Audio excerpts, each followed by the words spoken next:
একটা দীর্ঘশ্বাস ফেলার পর রিয়াজ বলতে থাকে, আজ থেকে 6 বছর আগে আমি ছিলাম অ্যাম্বুলেন্স ড্রাইভার। আমার কোনো শিক্ষা ছিল না, এক কথাই আমাকে মূর্খ বললেই চলে। পড়াশোনার পরটাও জানতাম না, কিন্তু ড্রাইভিং জব নিতে গিয়ে আমি জেনেছি আমার ফেক সার্টিফিকেট লেগেছে, যদিও ওটা নিয়ে আমি কিছুই জানতাম না। কালাম ভাই আমার ওস্তাদ আমার এসএসসি পাস সার্টিফিকেট বানিয়ে সিভি জমা করে, কিন্তু এই বিষয়ে আমার মাথায় কিছুই ছিল না। জব করতাম, টাকা কামাই করতাম, বাসায় টাকা পাঠিয়ে ভাই ভাবিকে চালাইতাম। দুনিয়াতে আমার আপন বলতে আমার ভাই আর ভাবি ছিল, কিন্তু এই দুইজন ব্যতীত আমার লাইফে একজনের আগমন হয়ে যায়। বিয়ের ব্যাপারটা আর কি, আমি একটা মেয়ের প্রেমে পড়ি এবং অনেক ঘটনা শেষে সেই মেয়ের সাথে আমার বিয়েটাও ঠিক হয়। মেয়ের ব্যাপারে খোঁজ নিয়ে জানতে পারি কদিন পর সে এসএসসি দিবে, বাচ্চা মেয়ে, তবে সময় হলে বিয়ে হবে আমাদের। তখন আশেপাশের লোকজন আমাকে একটা কথাই বলে, মেয়ে শিক্ষিত, তুই অশিক্ষিত, একদিন তোর কপালে লাথি মেরে চলে যাবে। সমাজের লোক তো নানান কথাই বলে, কিন্তু ব্যাপারটা হালকাভাবে নেওয়ার মতো না। অনেক সংসার ভেঙে যেতে দেখেছি আমি। উপায়ন্তর না পেয়ে আমি কদিন চিন্তায় থাকি। একদিন হুট করে সার্টিফিকেটের কথা মনে পড়ে আমার, কালাম ভাইয়ের বানিয়ে দেওয়া ফেক সার্টিফিকেট। আমি কালাম ভাইকে বলে অনেক চেষ্টা চালিয়ে সেই সার্টিফিকেট দ্বারা কলেজে ভর্তি হই। টাকার খেলা সব, এই যুগে টাকা দিয়ে সার্টিফিকেট পাওয়া যায়। আমিও সেটি হাতছাড়া করিনি। কয়েকটি অনলাইন ক্লাসে আমি পড়াশোনা শুরু করি। ক্লাস করার আগে ইউটিউব দেখে ক খ মুখস্থ করি, যেটি আমার ছোটবেলায় করার কথা।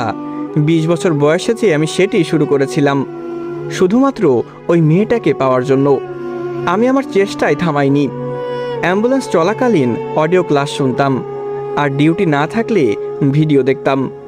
ইন্টারে ভর্তি হওয়ার পরে আমি ইন্টারের পড়া না পড়ে প্রাইমারি স্কুলের পড়া শিখছিলাম। যাই হোক, বহু কষ্টে আমার পড়াশোনা এগিয়ে যেতে থাকে। পরীক্ষার আগে ছুটি নিয়ে আমি দিনরাত এক করে পড়তাম। আমার শ্রমের ফলাফলটাও আমি পাচ্ছিলাম। পরীক্ষায় ভালো রেজাল্ট এনেছি। ছেড়ে দিয়েছিলাম আমি অ্যাম্বুলেন্স, শুরু করি টিউশনি। ইন্টারের ফাইনাল এক্সাম শেষ করে আমি অনার্সে ভর্তি হই। সেই সময় আমার বিয়ে হয় ওই মেয়েটির সাথে, আর ওই বছরেই আমার বড় ভাই মারা যায়। যদিও আমি বিয়ে করার জন্য পড়াশোনা ধরেছিলাম, কিন্তু পড়াশোনা করতে করতে আমার এডুকেশনের লোভ বেড়ে যায়। পড়াশোনা করে লাইফে কিছু হবার ইচ্ছা জেগেছে। বিয়ের পরে আমার বউ আর আমি দুইজনেই টিউশনি করতাম। যেহেতু ভাই মরে গেছে, তাই পুরো সংসার আমি আর আমার স্ত্রী ধরি। পড়াশোনাও চলতো, আবার সংসারটাও। এইভাবে কেটে যায় 1 বছর। আমি, আমার ভাবি আর আমার স্ত্রী সবাই ঢাকা একটা বাড়িতে ভাড়া থাকতাম। কেউ জানতো না আমার মূল পরিচয়। কলেজে ওঠার পর আমার 3টা বন্ধু হয়, আবির, রাহুল আর রোহান। তাদেরকেও কখনো বলিনি। এই সমাজ অনেক ভয়ঙ্কর, খোঁচা দেওয়ার টপিক খুঁচিয়ে বের করে, যার ভয়ে আমি নিজের আইডেন্টিটি হাইড রেখেছি।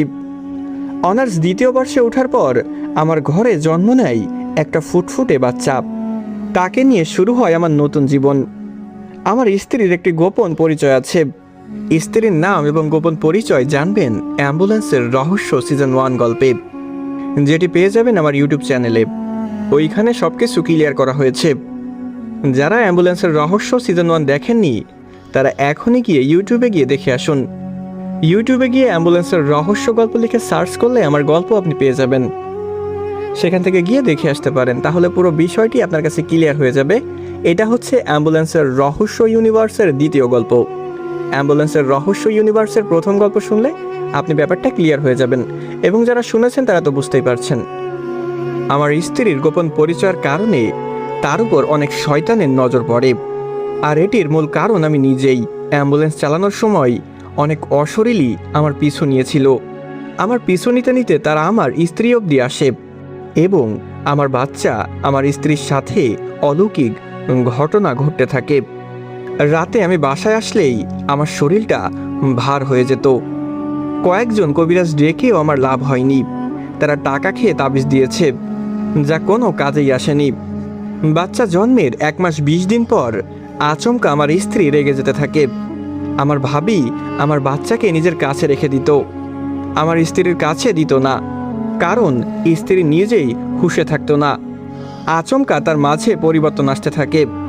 সে তার রুম থেকে বের হতো না, চুল পেকে সাদা হতে থাকে, রুমের মাঝে থাকা পোকামাকড় খেতে থাকে, ভাত খেত না, গাল ভেঙে যাচ্ছিল, চোখ বেরিয়ে আসছিল। আপনাদের মেয়ের মতোই সেম আচরণ সে শুরু করে।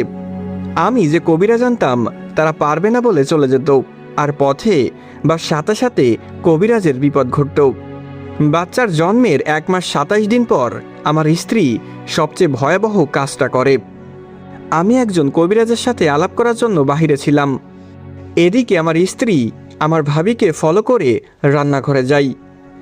ভাবি রান্নাঘরে আমার বাচ্চাকে কোলে রেখে রান্না করছিল।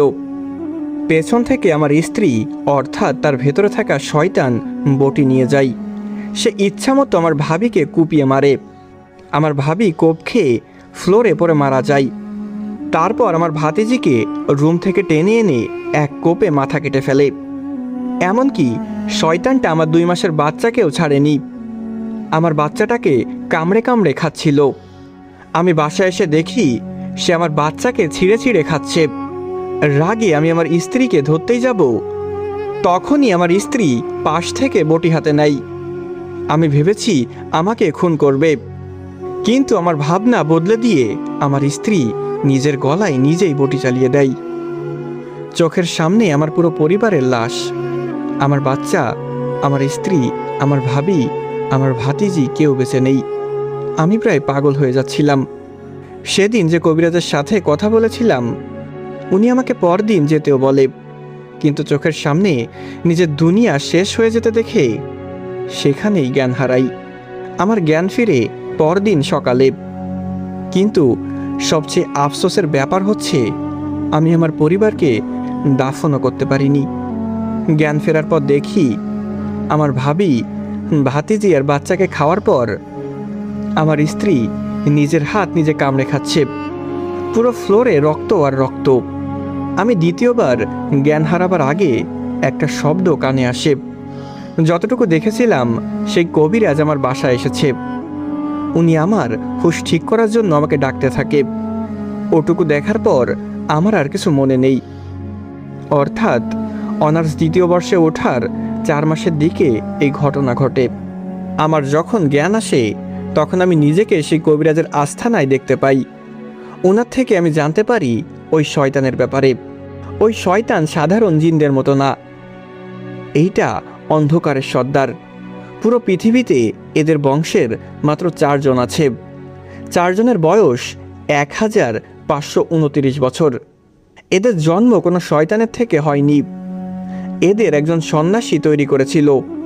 সন্ন্যাসীর উদ্দেশ্য ছিল এদের দিয়ে রাজত্ব করা, কিন্তু সন্ন্যাসী এদের এতই শক্তি দিয়ে ফেলেছিল যার ফলে এরাই সন্ন্যাসীকে হত্যা করে মুক্ত হয়ে যায়। এরা কাউকে জন্ম দেয় না, আর কেউ এদের জন্ম দেয়নি। পুরো পৃথিবীতে ঘুরে ঘুরে এরা মেয়েদের টার্গেট করে, তাদের দেহ নিজেদের দখলে নেয়, এবং যে পরিবারে এরা ঢোকে সেই পরিবারের সব মেয়ে আর বাচ্চাদের হত্যা করেই এরা চলে যায়। আমি এই শয়তানকে ধরার জন্য কবিরাজকে বলি। কবিরাজ আমাকে জানায় এদের জব্দ করা সহজ না, অনেক শ্রম করতে হবে।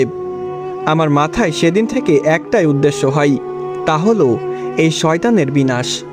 পুরো 1 বছর লাগিয়ে আমি রুকাইয়ার কাজ শিখি। আমার হাতের এই তসবিহ আমাকে কবিরাজ দেয়। এই তসবির অনেক শক্তি, কিন্তু তখনও আমি পরিপূর্ণ না। আমার দেহে অনেক জিনের শক্তি দরকার ছিল, যার জন্য আমাকে রুকাইয়ার কাজ করে জিনদের কাছে যাওয়া জরুরি হয়। 1 বছর পর আমি তোদের আবির, রাহুল আর রোহানকে কল দিয়ে আমার সাথে যোগ করাই, কারণ আমার একার দ্বারা এটি সম্ভব ছিল না। তোদের সাথে নিয়ে কাজ শুরু করি, 1000 কেস সলভ করি। তোদেরও কাজ শিখিয়েছি, কিন্তু একটা ব্যাপার তোরা দেখেছিস, আমি জিনদের বন্দি করতাম না। এর কারণ একটাই, তোদের অগোচরে আমি সেই জিনদের শক্তি নিজের ভেতরে নিতাম। আমার চোখ লাল হয় কেন জানিস? আমার ভেতরে জিনদের শক্তি আনার পর সব জিন একসাথে আমার মাঝে ভর করে। এতে আমি প্রতিটি স্থানের ঘটনা দেখতে পাই।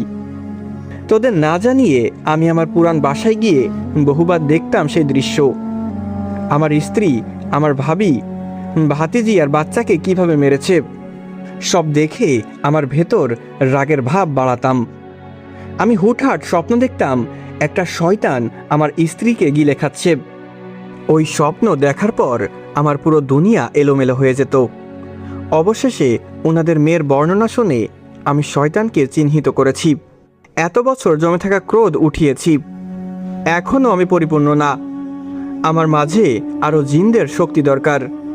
কিন্তু আমি এই শয়তানকে একবার যেহেতু পেয়েছি, তখন নিজের জীবন দিয়ে হলেও তাকে বিনাশ করব।